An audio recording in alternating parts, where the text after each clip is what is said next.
بسم الله والصلاة والسلام على رسول الله. سلام الله عليكم ورحمته وبركاته. كيف حالكم؟ إن شاء الله تكونوا بخير وإن شاء الله الأمور كلها تكون طيبة إن شاء الله. في هذا المقطع هو بداية لمجموعة من المقاطع التي سنوضح من خلالها بعض أسرار علم التعبير وأسرار الرموز التي يراها الكثير من الناس ولا يجدون لها تأويلا أو يصعب عليهم أو يبقون في دوامة الشك. لهذا إن شاء الله بداية من هذا المقطع أنا سأجزئها على عدة مقاطع وكل مرة أعطيك رمز. هذا الرمز إذا رأيته في منامك، إذا حدث ورأيت هذا الرمز ورموز متعددة، لكن أردت أن أعملها مقاطع لأن فيها شروحات طويلة جدا. فهذا الرمز إذا رأيته في منامك، حتى لو كنت تعصي الله، حتى لو كنت بعيد عن كل البعد عن الدين وعن دين الإسلام وأي ديانة، ولا نقول ديانات، هي شرائع. فلهذا أنا أعطيك هذا الرمز كي أنزع عنك الشك. تمام. بعضنا يرى أشياء ويقول لك مثلا أنا رأيت شيء مباح أو شيء منذر وأنا لست ملتزم، أنا لست إنسان كفؤ كي أرى هذا الشيء. لا تقلل من قيمتك أول شيء.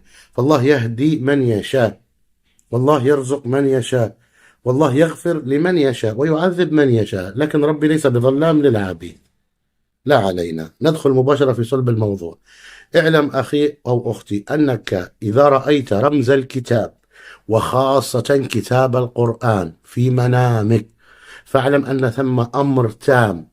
أعلم علم اليقين وكن متأكد 1000% ليس في المئة أن ثم شيء في منامك إذا عبر بطريقة صحيحة فإنه سيقع لا محالة. هو واقع، عبر أو لم يعبر. رمز الكتاب وخاصة كتاب القرآن، وأيضا الكتاب المجهول، وأيضا الكتاب الذي يكون جذاب وفيه أو كتاب علمي أو شيء ما من هذا القبيل. المهم أنك ترى نفسك تفتحه، تحمله، تضعه في أغراضك، تقرأ منه، يعطى لك هدية. فاعلم أن لا محالة ثم شيء واقع. حط في بطنك بطيخة صيفي، ثم شيء سيقع. لمنامك ليس أضغاث أحلام. فبعض الرموز أحيانا لما أكون أنا أفسر فيها فأعلم من الرمز أنه شيء حاصل لا محالة لا شك فيه. هذه الأمور من المفروض أني لا أتكلم عنها وأتركها لنفسي، لأننا وصلنا في مرحلة على مراد الله، يكرم فيها التافه ويهان فيها من ينفع الناس. للأسف هذا هو الحاصل، لكن ليس مشكلة، فكله عند الله وكله بأجر عظيم عند الله. فرب سبحانه وتعالى يقول في كتابه بعد أعوذ بالله من كل شيطان رجيم: ألف لام ميم ذلك الكتاب لا ريب فيه. لا ريب فيه.